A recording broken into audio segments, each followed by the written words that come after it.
Good afternoon, everyone. Thanks for joining Ada for this special Recovery Matters webinar on the impacts of flooding on children and young people. My name's Margaret Morton and I'm the Executive Director for the Institute of Disaster Resilience. I'm delighted to be here today to be your host. Before we begin, I would like to acknowledge that I'm hosting this event from the lands of the Ngunnawal people in Canberra, and I pay my respects to the traditional custodians of the various lands on which you're all joining us today, and pay my respects to the Aboriginal and Torres Strait Islander people who might be participating in today's event. I pay my respects to elders past, present, and I celebrate the diversity of Aboriginal people and their ongoing culture and connection to the lands and the waters across Australia. Given that today's webinar is focused on the experience of children and young people, I would also like to pay specific respect to the next generation of emerging elders. So before we get underway, there's just a few housekeeping notes. Many of us are familiar with Zoom webinars these days, but just in case. Today's session is being recorded and it'll be made available to all of you after the event. We're going to be using the Q&A feature of Zoom to take questions. So if you have questions throughout the webinar, just pop them in that Q&A feature. Please don't put them in the chat. Keep using the chat as you're doing now to say hello and acknowledge where you are from. But we would like you to use the Q&A feature for the questions. Now, some of you might like to keep looking at the Q&A feature and you might like to give a thumbs up to questions you'd particularly like to see answered. And by doing so, those questions percolate to the top of the list and it helps me know which questions are most popular amongst all of you. So I'd like to remind you to be respectful of everyone present in any of the comments you put in the chat and in the questions that you ask. So it's important to acknowledge that today's seminar may also be difficult because the topic is live and it's happening literally as we speak to one another today. So if some of the seminar is distressing, it could be quite unexpected. There are services that can help support you through this, and we'll pop some of those in the chat so that you can reach out for assistance. So I'm going to make a few opening remarks before we move to our speakers. Children and young people represent one of the most vulnerable demographics in disasters, and they're particularly affected by psychological impacts. The recent flood events across Australia have had a significant effect on children and young people, especially in terms of education and mental health. Children and young people are acutely impacted during and after floods, potentially losing their homes, friendships, places of learning, support networks, and just their normal familiar surroundings. These impacts can be prolonged and ongoing. The Northern Rivers region of New South Wales, which was hit by major floods in February and March this year, had over 1,000 homes impacted. And now, some 6 to 7 months on, almost 1,000 people still remain in emergency housing. In addition to this, a number of the schools in the region remain closed and they're operating off-site in temporary facilities. More recently, during the flooding events that have impacted Australia's southeastern states, approximately 120 schools and 100 learning centres have closed temporarily in Victoria because of the impacts of the floods. In Echuca, many Year 12 students who were meant to be celebrating their final day of Year 12 instead spent the day sandbagging their community. So far in Victoria, over 1 million sandbags have been laid. Just this week, we continue to watch as floods in central New South Wales are described as Lismore level devastation, but with much smaller communities, by the Nationals MP Andrew Gee. Forbes has been flooded for the second time in a month and has been split into two by the Lachlan River. There have been over 200 rescues in the region, 100 of which were carried out from people's rooftops. And sadly, there's been at least one fatality, and I'm not quite sure of the latest news today as the search continues for another missing person. Schools in the area have been impacted with closures due to flooding in Forbes, Molong, Eugowra, Manildra, and even down to Wagga Wagga. South Wagga Wagga has been evacuated. New South Wales SES Commissioner Colleen York has described the response to this flooding as one of the biggest operations across New South Wales in its history. Yet in the face of such challenge, children and young people have also shown their ability to play a critical role in preparedness, response and recovery. And today we're pleased to present you with a panel of individuals who will spotlight the experiences of children and young people impacted by flooding, discuss the lessons learned, present tools and resources to help children and young people as they prepare both practically and psychologically. And we have some very special guests to open our webinar. So I would like to briefly introduce each of our speakers before we begin. Andrea Baldwin and Charlene Kelleher are from the Queensland Centre for Perinatal and Infant Mental Health. I'm not going to read you their entire bios. Our speakers are wonderful and impressive contributors. The bios, however, will be popped in the chat for those of you who would like to learn more. Sarah Egland is here as well, as she's the Head of Community Services from Royal Far West. Adrian O'Donnell is the Manager of Impacts in Partnerships at UNICEF. And unfortunately, for those of you who've tuned in to hear from Michelle Roberts, who's very knowledgeable in this area, she's the Director of the Australian Child and Adolescent Trauma, Loss and Grief Network, but she has become unwell and she sends her sincere apologies. I know she's really disappointed not to be here today. But before we begin to talk with each of those special guests, I have pleasure in welcoming Senator Tony Sheldon, who is the Special Envoy for Disaster Recovery. And Tony would like to open today's discussions. Over to you, Tony. Thank you very much, Margaret, and good afternoon, everyone. I'd like to welcome you all to this very special Recovery Matters seminar, a webinar, recognising the lived experience of children and young people from the 2022 floods. I acknowledge that I'm speaking to you from the lands of the Gadigal people of the Eora Nation. And I also acknowledge the traditional custodians of the various lands on which all of you work today and study, and any Aboriginal and Torres Strait Islander people participating in this webinar. I pay my respects to elders past, present and emerging, and celebrate the diversity of Aboriginal peoples and their ongoing cultures and connections to the lands and waters. I want to share with you today my observations and views shaped by the youth that I've met about the importance of children and young people facing disaster events and how the youth must play a critical role in preparedness, response and recovery.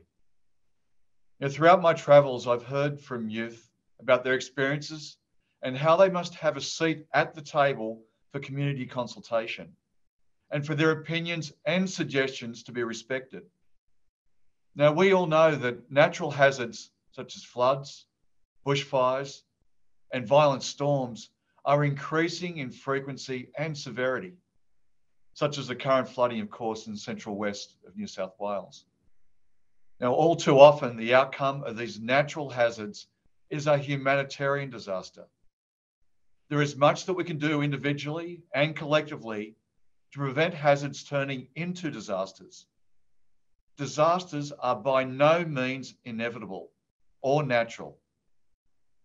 I'd just like to also take this opportunity to thank the Australian Institute for Disaster Resilience for hosting today's webinar, an expert panel of speakers for giving their time, lived experience, and lessons to help children and young people prepare both practically and psychologically.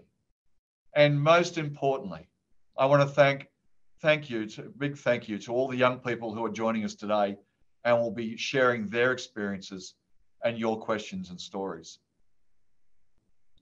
And I know it's critical that we consult with youth because they are the decision makers of tomorrow. It is critical that youth are engaged in disaster risk reduction and recovery issues. In September, at the Asia Pacific Ministerial Conference for Disaster Risk Reduction in Brisbane, I met with 16 wonderful young people from the Northern Rivers region of New South Wales. They attended the conference to speak about their 2022 floods experience. I met with students from St. Joseph's Woodburn, St. Joseph's at Benora Point, the small school at Murwillumbah, and the living school at Lismore. No, thank you very much for sharing your stories. They told me that they wished they had been informed about what they could have done to be prepared before the floods. And two of them, Ariel and Jasmine from St. Joseph's Woodburn, got to ask such an important question. And they said, and I'll repeat their question so that everyone can hear how important it was. And they said, we're often told by adults that our voice is important, our experience is valuable, and that we can be the change that the future needs. If this is true, how is our voice and experience going to be authentically and actively sought out and included when preparing for disasters that we know are likely to come and impact our future? How are you going to empower us to be the change that the future needs? Now, in response to the 2022 New South Wales floods event, the Australian government has allocated $10 million to the North Coast Primary Health Network, or some might know it as PHN. But that's to implement the Resilient Kids program.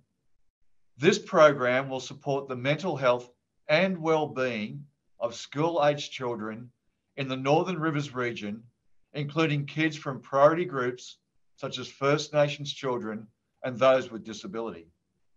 Now, this program recognises the effect a natural disaster can have on the mental health of school-aged children. Program funding will be targeted to providing social and emotional well-being supports to reduce the long-term impacts from the event. I'm sure the students who are up in the program will have much to teach all of us. Thank you very much. Thank you, Senator Sheldon.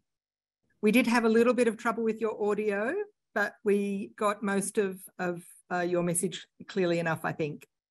So thank you for being with us today. I really appreciate your time.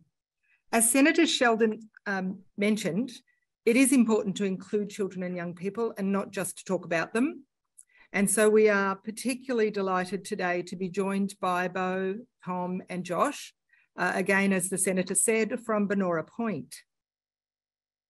They've graciously given up their time to share their experiences from earlier this year. And I'm very grateful, guys, that you are with us. I'm sure some of what you're about to share might not have been easy. Now, you look like you're in quite a large room, so I'm going to get you to do a wonderful job of projecting your voice so we can all hear. Now, Tom, I'm not sure which one you are, but excellent. I'd like perhaps to go to you first. I understand that you were involved in rescues during the flooding earlier in the year. Could you tell us a bit about that? Yeah, so on weekends and stuff, I have a tinny and I go out in the boat a lot. So then what I did was when the water came up so high, we didn't expect it to come up that high. And a couple down the road from us, they had a 6-month-old baby that and they were calling the SES trying to get some people to come and help them get out. And they waited about a day while the waters were up and they just kept rising. So I ended up saying, look, I've got a tinny, I can take you out. So I helped take some of their belongings and stuff and get to sort of safety and to the other side of the river where the hill is, and they had some family over there. So I was able to get them out of Fingal where I live. But when I was doing the rescues as a proud young Bundjalung man, it was pretty devastating to see my country being just washed away, really, with the intense water going past. And I ended up doing a couple more rescues over the following 2 days, and it was sort of the same scenario. A few people tried to walk from the caravan park that was right down the end of our, right down the end of Fingal Headland, and they'd been walking in chest-deep water, so I offered to take them as well. And it was just sort of giving back to the community and helping these people out, even though I didn't know some of them. It was just helping them out and doing the right thing. And that was just really gratifying in that sense. Thanks. And I'm sure I'm speaking on behalf of some of the, don't think about it, but hundreds of people watching and listening right now. Good on you. That's terrific to hear. If you were to ask me this question, it would be considered rude. And I'm hoping it's not considered rude if I ask you guys, what year at school are you in? I'm trying to estimate your age. So I'm in year 10. I'm in year 9. I'm starting grade 12 HSC. Oh, there you go. I'm Okay. the very fair principal. And I'm not surprised at that. Thanks, Tom. I really appreciate that. Josh, going to you next. I understand your family's cane farm was impacted by the floods. What has recovery looked like for you and your family after the flooding? Oh, it was a lot. It was just a lot of stress on my family with just massive loss of income because a lot of crops were destroyed and there's just a lot of rubbish through the whole thing. Yeah, it's just mainly stress was the biggest thing for my family and just trying to help other people out while we're trying to help ourselves as well. Yeah, it's tough. Bo, you're the lucky third. From your experience in thinking ahead, what do you think is important for the future when preparing for and responding to floods? Well, from my experience, I'd say better communication from the SAS towards my family, because when they told us to evacuate, the water was already too high for us to go. Mm-hmm. So better communication through that system. That's pretty much it. Yeah. And Tom and Josh, would you have anything to add to that? What do you think we need to be thinking about for planning into the future? What Bo was saying, sorry, Josh. But communication in that sense of getting the word out that there is a flood coming, because we had the report of minor flood level, and then by the time it reached probably waist height, it was major flood level, get out now, and we didn't have the chance to actually evacuate while the water was still down. But then also during the flood, we had cell towers go down and things like that, and it was just hard to communicate. Like when I was doing rescues, I know my mother was really scared for me in case something had happened, and we didn't have that sort of constant communication because texts weren't going through and phone calls were dropping out. So we didn't have that thing of being able to communicate very well. So working on those would really help other things that can be done. Agreed. Yeah, with that, all through my area where I was, everyone was trying to get through the STS and even the emergency services, and it'd go through, but they just couldn't come out and help. There was just so many people who already taken them and they're just busy and they couldn't get out to help. So a lot of people just trapped in their homes and just stressed and worried the whole time.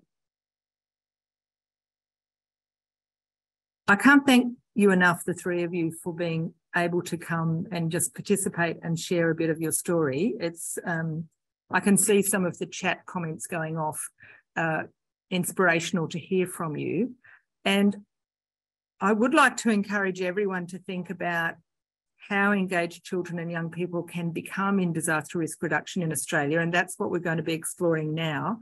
I look forward to you staying, so please don't go anywhere, guys. Just if you can stay where you are, listen to what's coming. I'm sure there'll be questions for you toward the end of the seminar. Thank you very much for joining us. No worries. Thank you. So we're going to move through our other speakers now, and just I'd like to say hello again to Andrea and Charlene. And Andrea and Charlene are from the Queensland Centre for Perinatal and Infant Mental Health, and they are involved with the Birdies program. Now, if you haven't heard about it, you will in just a moment. It supports the mental health and emotional well-being of young children and their families. So if you could both tell us, how have you been involved in the flood recovery in southeast Queensland and the northern part of New South Wales? And what are some of the key takeaways from your experiences? Good afternoon, Margaret and everybody. So I coordinate the Birdies Tree initiative. As Margaret said, if you're not familiar with Birdies Tree, please have a look at the website through the link that's going to be posted in the chat. My position provides a mental health response for expectant and new parents, babies and young children in parts of southern Queensland affected by the February-March floods. And I'm also working with Charlene in parts of Northern Rivers in New South Wales. At present, we're focused on rolling out the Birdies Tree Early Learning Program. Now, this is a whole-of-centre approach. It supports early learning centre directors and educators to help young children understand, cope with and recover from natural hazards. So Charlene's going to talk about what we've been told and what we've observed so far as we travel around. A lot of this won't be new and it will tally with your own experiences and observations. So our perspective is specifically around babies and young children, their educators and families. And I'll pop back at the end to provide our takeaway points on strategies to support little people through floods, given all this real world learning. Thanks, Andrea. I would like to begin first by acknowledging the phenomenal early childhood educators, teachers, and other professionals we've been working with in Bundjalung country, so the Northern Rivers region of New South Wales. Today, I would like to share some of the important points that they've asked me to share with you about supporting children under school age and their families after the flooding events this year. So the first key message from these educators is to not shy away from having conversations about the floods, especially with young children. Babies, toddlers, and preschoolers see what's happening around them. They pick up on the stress, the anxiety, the fears that the adults in their lives are experiencing. Talking with children, giving age-appropriate information, helping them to learn about weather and the things that are happening around them plays a really important role in helping the children feel safe, cared for, and connected. We've heard so many different stories from the educators and teachers about the power of tuning in to what the children are saying and expressing about their experiences of the floods through their behaviour and their play.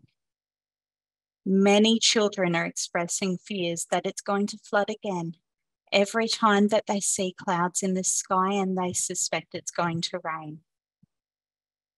And through their educators listening and engaging in conversations about the children's observations and fears, they've discovered ways to reduce that feeling of fear and to support the children to develop an understanding of weather, tuning into their environments, feeling safe and cared for, and having a sense of agency in their world.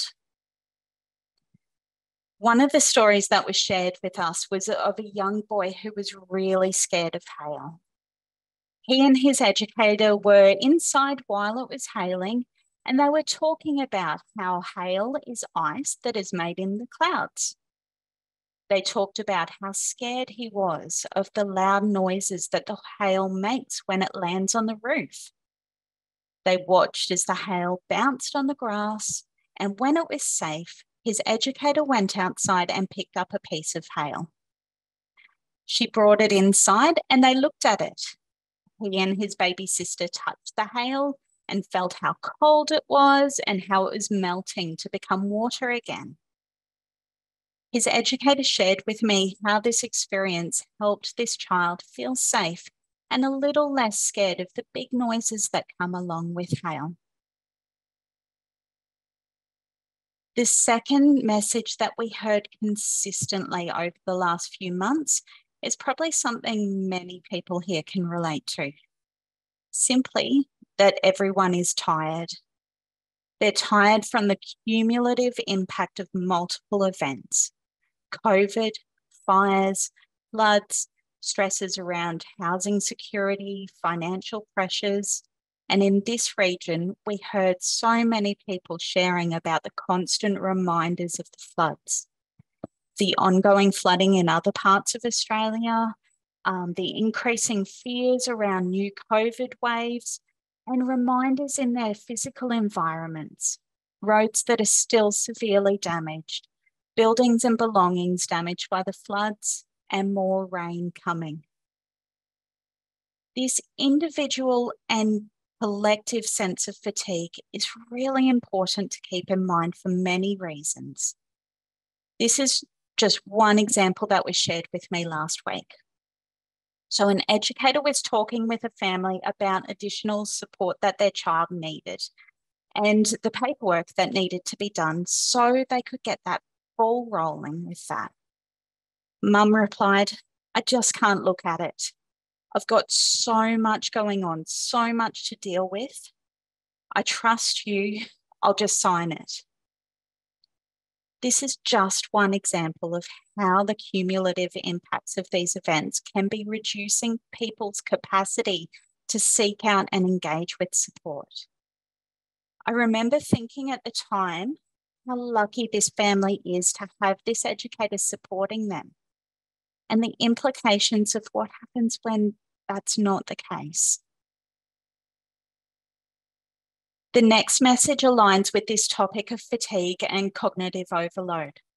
A message from one of the service directors who shared with me that right after the floods, they had so many offers of support and were constantly being asked what they needed.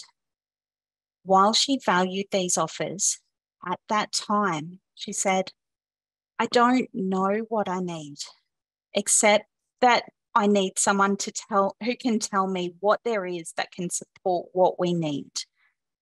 Having a list of resources and clearly identifying the common things that early learning services and young children need to support them in the response, the cleanup and recovery would have been really welcome.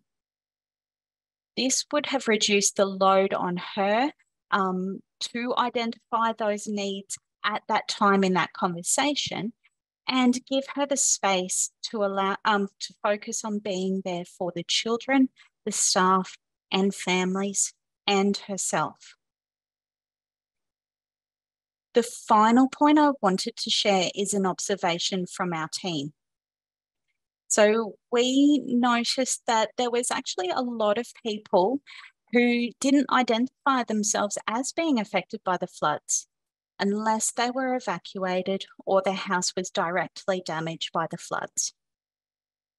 It's been so common to hear, I wasn't impacted, but these people, family members, friends, work colleagues were, and they need support. This was also accompanied by feelings of guilt, sometimes survivor guilt, and examples of indirect and sometimes even direct impacts. This is really important to be aware of when we're identifying and providing support for people, and something that we have observed as being a barrier to engaging with the families and communities in providing this support. So that there's so many other things that we've learned from these experiences working with the Northern Rivers communities, and these are just a few of those that the educators wanted to share with you. I'm going to hand back to Andrea now to sum up. So we're talking about babies and young children, but I think everything that we're saying applies to other age groups as well. Our takeaway message is this: it's no longer workable to think of disasters in a linear way with a before, during, and after. We've seen over the past few years how hazards can happen concurrently, floods and pandemic, or in close succession, one flood then another, or bushfire followed by flood. And we need to think about a disaster management cycle of preparedness, response, and recovery, and be building resilience through every stage to help families cope with whatever happens next. For statewide or national agencies with something to offer local communities, we feel it's important to work with these communities to embed knowledge, skills, and resources in the preparedness phase. So for us with Birdie's Tree, our aim is that when a natural hazard does occur, parents and educators will already have what they need to support little ones' emotional well-being, rather than having to wait around for people to come in from outside or get their head around new advice when they've already got so much else to deal with. So 3 important things that we're aiming to build in this flood recovery phase are strong supportive relationships between young children and the adults who care for them, especially parents and caregivers and educators. Emotional literacy in children and a shared language for big feelings between children and their adults. And community awareness about what babies and young children need emotionally during and after stressful events. And on this last point, we need your help. So Charlotte's going to pop a link in the chat to the Birdie's Tree Flood Survey 2022. Worldwide, there is virtually no specific data on how floods affect children aged 0 to 5 years. We would love it if you could spread the word about the flood survey and encourage families to participate. We need responses from a range of families in flood-affected areas. We're not just looking for families who had to evacuate or whose homes were flooded. These data will be absolutely invaluable in helping us to understand how young children react emotionally to floods and design better ways to support them. So please feel free to check out the Birdies Tree website and contact us if you'd like to talk further. Thank you very much.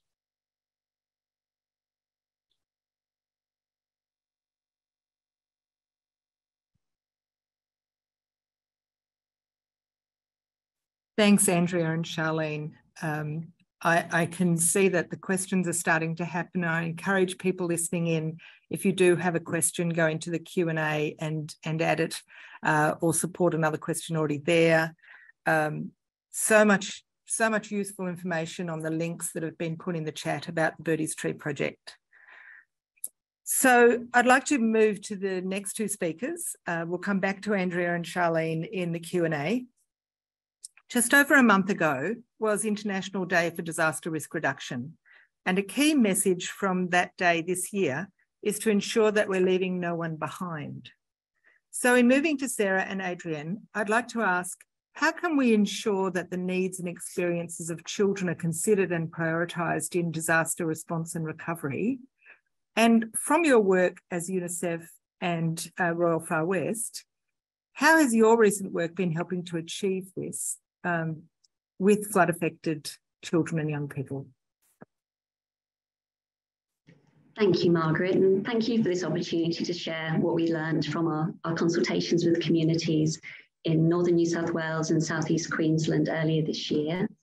So I work at Royal Far West, which is a national charity dedicated to improving health and wellbeing of country children. We've partnered with UNICEF Australia since 2020, when we first developed the bushfire recovery programme to support young children after the devastating Black Summer bushfires in New South Wales. So when we were invited to support children following the devastating floods earlier this year, we asked UNICEF Australia to join us with the needs assessment and contribute their expertise from their work internationally in this area. So today, Adrienne and I will share what we learned. We'll share the summary of the insights and the themes we discovered from our travels across the country. And we'll conclude with Royal Far West plans for how we hope to support children and families in their recovery. And next slide, please. And before we do start talking about the needs assessment, first, I'd just like to talk about some of the myths that surround children's needs and disasters. And for a long time, children were thought to be either blissfully unaware of disasters or, if affected, so naturally resilient that they would bounce back without support. And another myth that keeps children invisible is that they're so vulnerable, they shouldn't be consulted or be actively involved in disaster preparedness and response at all. And the third prevalent myth is that disasters are equal opportunity events, when in fact the very opposite is true. Post-disaster recovery will really be shaped by the pre-disaster circumstances of each child. And for those with pre-existing vulnerabilities or structural disadvantage, this can be particularly challenging. I'll pass to Adrienne now to talk more about what we learned. Thanks, Sarah, and hi everyone. Thank you for having me. As Sarah said, it's an honour to be here to be able to share some of our learnings from our recent community trip. So as all of you would know, the floods earlier this year were unprecedented and very widespread. So they affected 84 LGAs in Southeast Queensland and Northern New South Wales. Here's a map. You can see it goes all the way up past Maryborough in Southeast Queensland, and we travelled as far down as Grafton in Northern New South Wales. The purpose of the needs assessment was really to uncover the needs and experiences of children under 12 that were flood affected. They can often be hidden and forgotten. And coming back to Margaret's point, the importance is that we really understand them so we can then develop tailored support services, which Sarah will talk about after I speak. So I went with Royal Far West to over 20 communities, and we visited 5 months after the floods at a time where we felt that the community might have a bit more capacity to talk about children's needs. Before I jump in, obviously want to recognise every community is different, has its own unique experiences, as does every child. So what we hope to do today is just share some of the more common themes and insights from that, particularly to give everyone a sense of how best they can understand these needs and then go on and support them. Next slide, please. This was a picture that was in the New South 2022 Flood Inquiry Commission, and I chose it just as a reminder. It's a horrific picture, but as a reminder of how front and centre children need to be when we are thinking about disasters. They are the most vulnerable when it comes to a disaster, and as you'll see, they can be impacted in many domains of their life. Thank you. Next slide. So just to give you a sense of who it was that we spoke to. So we met and had over 52 interviews with school principals, from primary school principals, with early learning centres, with parents and caregivers, other great service providers providing services in these areas, as well as government officials and communities. We chose to not at this time speak with the very young children, and we expect that will happen later on with Royal Far West in the work that they're undertaking. Next slide, please. Just to jump in now to understanding holistically how children were impacted by the earlier floods. So there's multiple areas across their lives. So if we think about it, some of the children had loss of education, there was mental health and wellbeing impacts, their physical health, their physical environment and safety, and their play. And I'll just talk through them in a little bit more detail. So from education, as we heard, many schools, I think there was about 944 schools that were impacted by these floods, which meant a lot of them had to shut down for periods of times, had to co-locate, as we've heard earlier. 5 months after the floods, when we were speaking with educators, they were doing such an amazing job at supporting the wellbeing of children and young people. And because those needs were so great, the education progress was a lot slower. They were providing food and clothing for those in the greatest need. There was also greater absenteeism. There was disengagement with school. And as you heard before, there was real heightened anxiety about the rain. Understandably, we are still going through incredible floods, storm events, which can be a constant reminder of what was. And we heard for some children, just the worry that they had for their own homes and their parents, but also for their grandparents and what was going to happen if it rained again. We also heard there was behaviour regression in some areas, sleeping disturbances, and some real loss and grief around losing their favourite toys, their places to play and animals.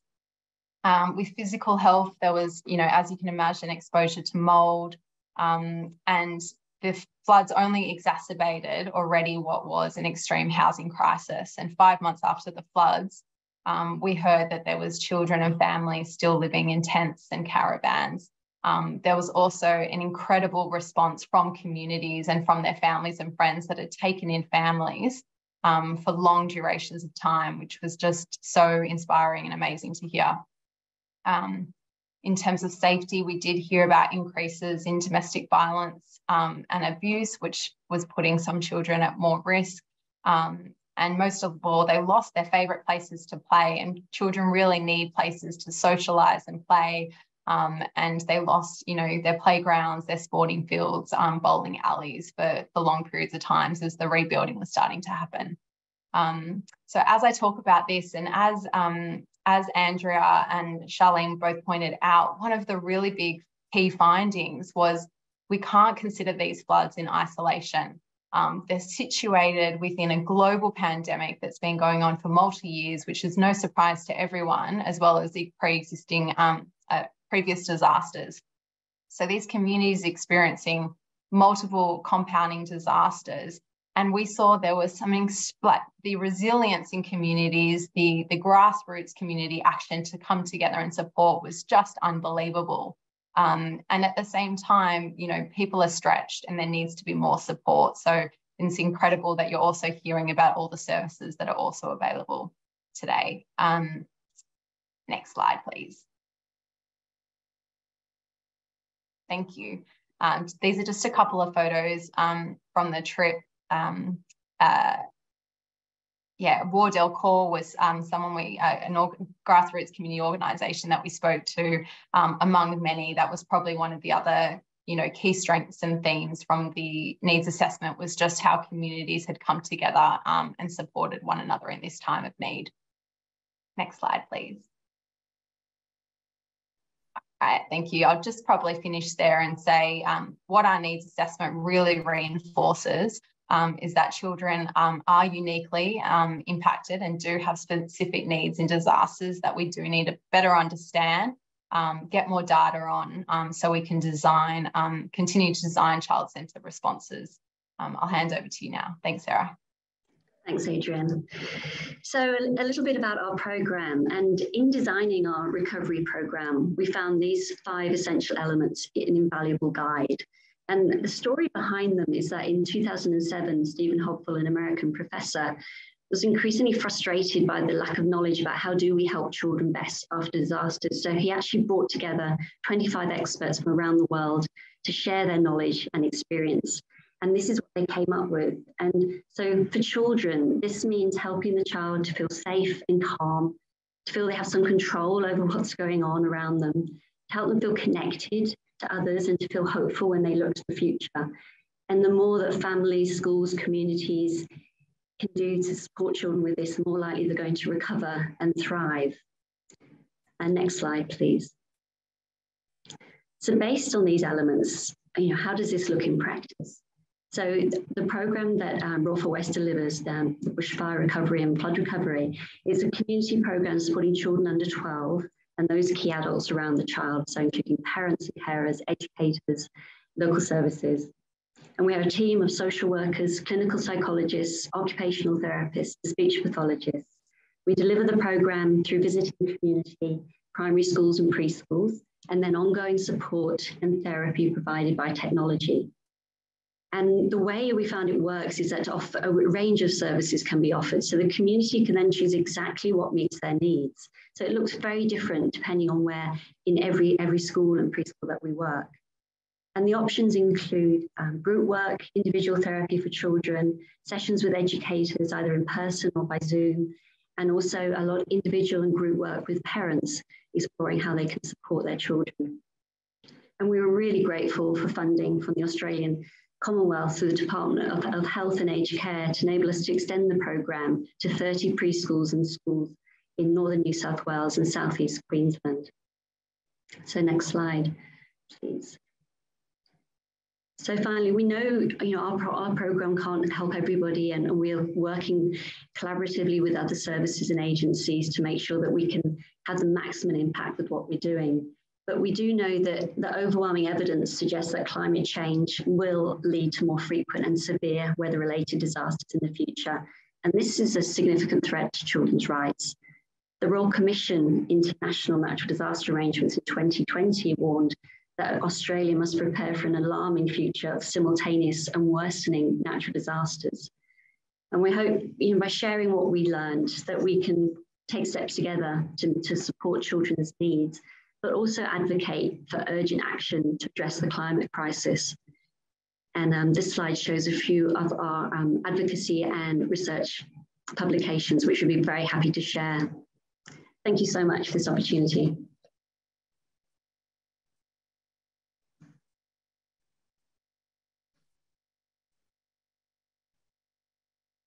Thanks, Sarah, and thanks, Adrienne. That's fascinating. Now, I know because I'm also watching the chat that a lot of you are finding these resources incredibly useful and a little bit overwhelming. So they will be circulated again afterwards, and there is a lot of information to absorb. I would like to, in addition to thanking Sarah and Adrienne, just double my thanks to all of the speakers. As I mentioned previously, Michelle's unable to join us, so we won't have a presentation from her, and we'll just move straight into the Q&A part of today's seminar. So all the speakers will now be reappearing to take questions. Please put any questions you would like to ask anyone on the panel. It can be to everyone or someone in particular in the Q&A. And I do notice questions are popping in there thick and fast. There are a couple of questions that I just would like to bring to everyone's attention. They have been answered in the chat, but people are asking about how to incorporate all this information into teaching. It's very difficult. The curriculum in school these days is a very full curriculum. There's a couple of responses to that. I noticed that my team's been putting into the chat links to curriculum resources. There are now a number of lesson plans available for teachers to build disaster resilience knowledge and learning into subjects that are in the curriculum: geography, art, English, and these are available to you. So please feel free to follow those up. And the Birdies Tree team are also welcoming of contact with them about how to build their information into school as well. I'm going to go to a couple of questions, and I'm hopeful that we're bringing our young people back. Can't see you guys yet, but I'm hopeful that you will appear soon, because predictably in some ways, thank you to all the other speakers, but the younger speakers today are quite popular.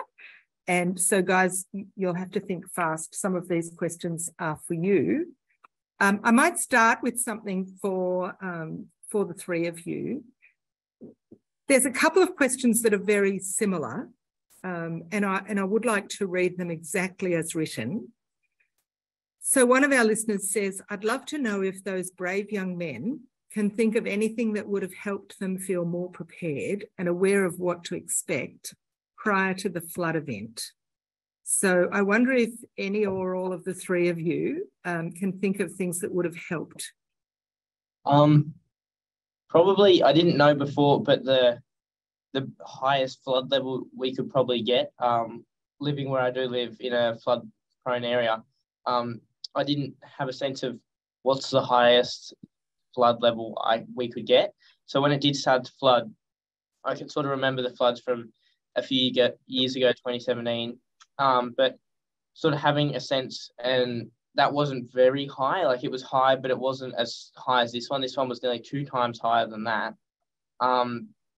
So then even having a sense of what's the highest level it could get to, and we found out that after the initial couple of weeks after the flood, we went to the council because we were looking at insurance and things like that. But we found out that half of our first story went under, including my bedroom. But then we found out that above the second story to the roof can go under.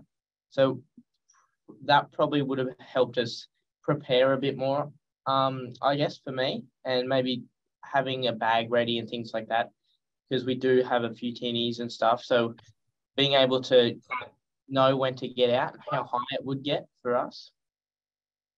That was really good. And actually knowing the heights it can get. Like they said in 2017, that that's the highest you'll ever get here. And then it goes and beats that by a lot this year. Also just more access to emergency services, I think, would have been, in my area, the biggest help would have been more emergency services. Yeah, same with the both of the boys. Pretty much the same. If they warned us a bit earlier about the amount of water that was coming, and pretty much, the same as Josh, as he said, the access to emergency services. It's I have good news and bad news for you. The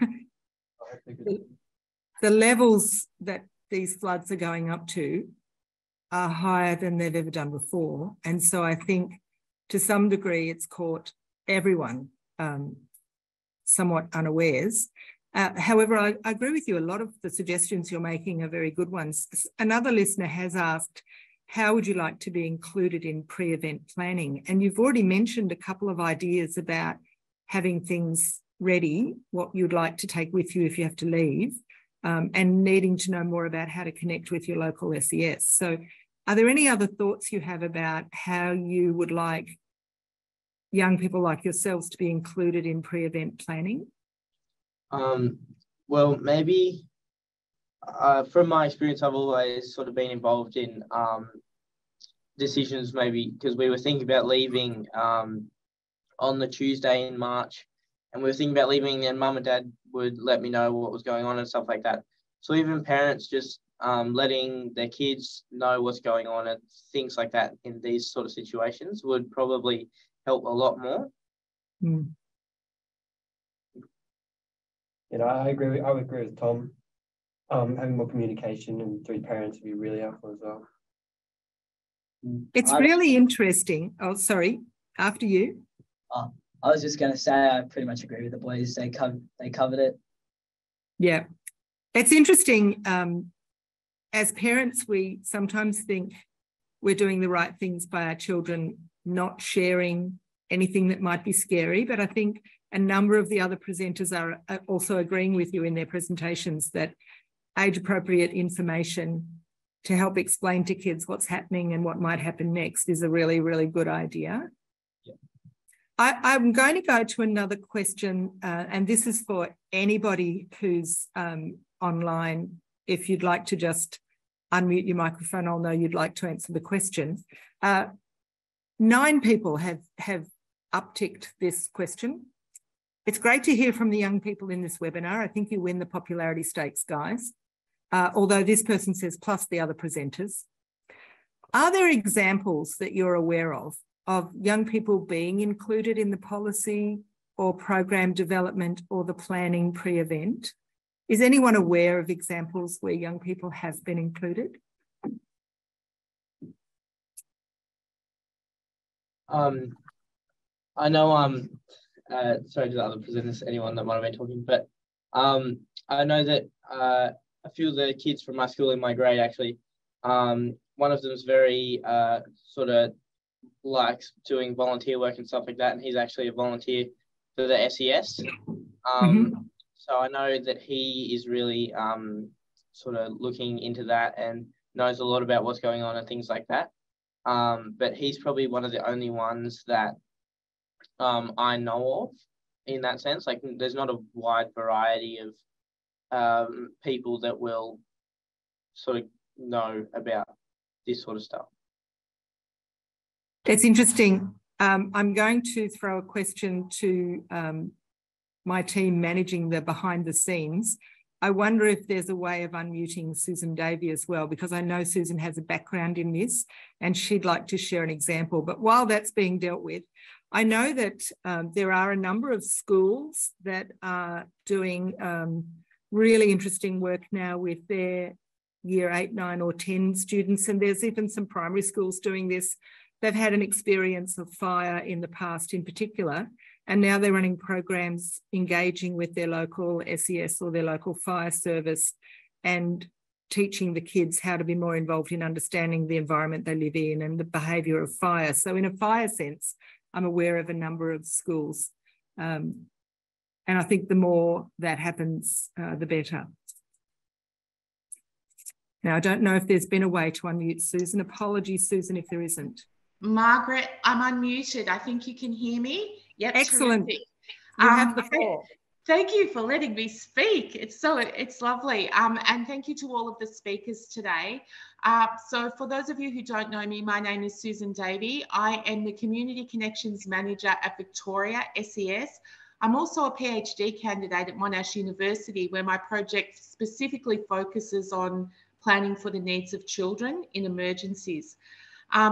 The question around how we include children is something that's very close to my heart, because I think that we should always hear the voices of young people when we're doing emergency management planning. And the speakers today have absolutely backed up that those thoughts. I just quickly wanted to share with you, I have been a member of my local government's Emergency Management Planning Committee since 2007. So I live in the Macedon Ranges in Victoria.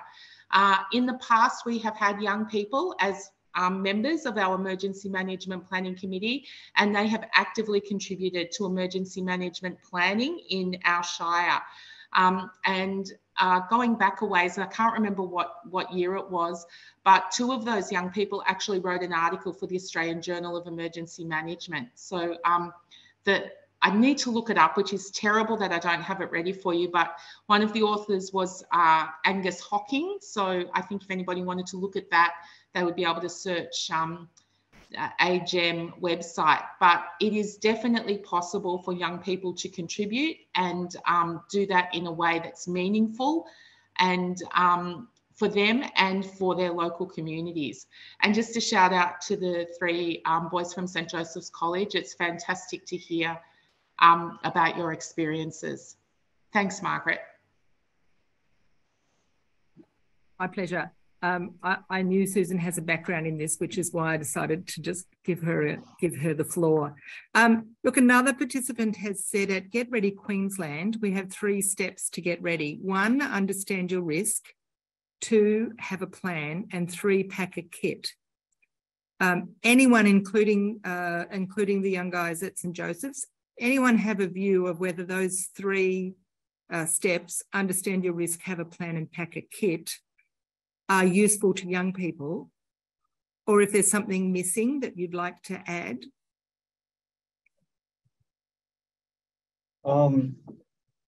Those 3 steps, I think if more people were aware of them and had the mind to go for the plan, I think it'd be really helpful. I don't think there's really missing too much in that though. Just 3 simple steps, just stick with it and then go with it. Yeah.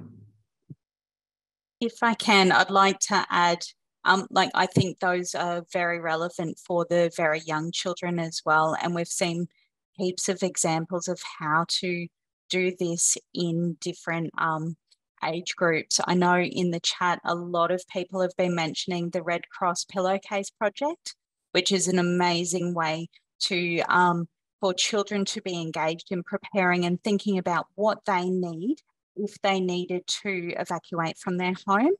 And we've seen some really amazing and sometimes quite amusing adaptations of this with very young children. And the important thing is allowing them to identify what is important to them to take. It's been really eye-opening to hear from 3, 4, 5-year-olds around what's important to them, what they would need if they needed to leave their home again, and for them to communicate that to the adults in their lives. The other thing I just wanted to mention really quickly is we've seen some really wonderful adaptations of talking about Birdie in the Storm with babies, so 0 to 12 months old and 12 months to 2 years in storm lockdowns. So within an early learning service, having these practices of lockdowns in a storm where you stay inside, and the children being able to connect to the story and understand what happens, why we stay inside, and what we can do to help ourselves stay safe during a storm. Margaret, I might join in and echo what Charlene was saying. Globally, UNICEF have a lot of examples of the importance of young people participating in the planning and recovery and actually being asked, giving them that voice and that agency, absolutely, and ensuring that it does come from them, and then they get to actively participate in the solutions in the lead up and then also in the recovery, which I did hear on the community visit of children coming out and providing food to those helpers that were helping clean up their early learning centre, and how important that was to them to be a part of that. So just echoing what others have said. And yeah, thank you so much to the St. Joseph College young people for coming on and hearing from you. It's been absolutely incredible. Thanks, Adrian. It's interesting, I'm reminded of an adult in southern Queensland when the Lockyer Valley floods happened many years ago now, telling me a story of some quite young children who wanted to help, and he sent them home, told them they were in the way after the water had largely receded and there was a cleanup happening. And they went home and they baked brownies. And they came back the next morning and offered him a brownie because they wanted to cheer him up. And he said he was so embarrassed that he assumed they couldn't do anything helpful, and they offered brownies to everybody because they wanted to be helpful, and it's part of their process of processing the information and the experience and participating. And he really was quite chastened by that. I'm aware also, and I'm not sure because it's hard to do 20 things at once, whether it's already been put in the chat, but we've been doing some work with Play School and the ABC to encourage really little kids to understand the early warning system because, as the young men from St. Joseph's have said, early warning is really important, and helping quite young children to understand who the helpers are that help during a crisis and afterwards, and how to understand a warning system. So there's all sorts of things that can happen for children and with children of any age. I'm interested in a question here, and I wonder if anybody knows the answer. And now, of course, I've lost the question. It was something about, here we go. Is anyone aware of any research that's been done regarding the impact of floods on priority groups such as Aboriginal and Torres Strait Islander young people and those with physical, mental, psychological disabilities, and what the findings of that research is? If anyone's familiar with any research for those groups, feel free to either pop it in the chat, or if you're one of the presenters, feel free to unmute. I'll quickly jump in and say that's a really important question. That was something that came out in the needs assessment, which was that many of the groups that are there, the Aboriginal and Torres Strait Islander groups, any kind of cultural and linguistic groups were impacted in different ways depending on their level of support systems that they had in place prior to the disaster. There is a piece of research which I do have, which I'll send to you afterwards. I can't remember it off the top of my mind, but I do have something that talks to the impacts for people who experience disability. Thanks. And there's a very big piece of work led by Michelle Villiers about person-centred disaster inclusion, but tends to be more adult-focused. And this has been our issue with the young children, is that we very rarely find any research at all about the impacts on young children. So yes, we're very interested in the answer to that question too, if people find research addressing those groups. I am aware of a project that's in the early stages of being developed out of the Monash University in Victoria, being led by an Indigenous man, wanting to document the strengths and capabilities of Indigenous disaster resilience projects around the country as well. And I am now, because of today's webinar, going to contact him and say, don't forget to include children and young people. We'd like to know how that works as well. So there are a number of other questions, and I think we might have time for perhaps another one, or perhaps a couple. Someone has mentioned another effect of this kind of calamity. It's so strange to be talking about it when it's still live and happening in so many communities today. Raising the question of what happens about the families that move away because of an event, and the community suffers an additional loss because of the families that leave, either because it was too frightening or because they couldn't get the help they needed, or for some other reason related. I just wonder if anyone would like to say anything about that element of loss, and particularly for the children who will lose friends and networks as a result. If anyone's got any comment to make about that. I do. It is a very complex area, so I'll try my best to do it really quickly. That is something that we've seen happening in the Northern Rivers area, where we've seen people having to relocate for varying reasons. And one of the difficulties there is we know that having that sense of predictability, the connection to other people, to support systems, is really important in that supporting recovery. So moving away having to re-establish all of those things, dealing with all those changes that happen can be really challenging for young children. One of the things that we've been doing, we've been working with an organisation who have a number of early learning services across the Northern Rivers region, and they've actually been able to connect children to where they relocate to, introducing them to an early learning service, being able to communicate what the needs are of that child, and really helping them to establish that connection the best they can. It's fantastic when we're able to do that. We know where people are going. There's a little bit of sense of predictability there, and they're able to support that transition. Sometimes that doesn't happen, and it's something to be aware of, and to be able to support people when this move needs to be really sudden, and helping people establish those connections and the support that they need in their new environment. In the same way that we started with Tom, Josh and Bo, I'm inclined to finish with you guys as well. There is a question in the chat, and so I'm interested in your views. Again, it starts, and I'll read it exactly. Thank you, Tom, Josh and Bo. I'm wondering what you see as ways that young people could be best supported and taken seriously by politicians and community leaders to improve disaster recovery and preparedness.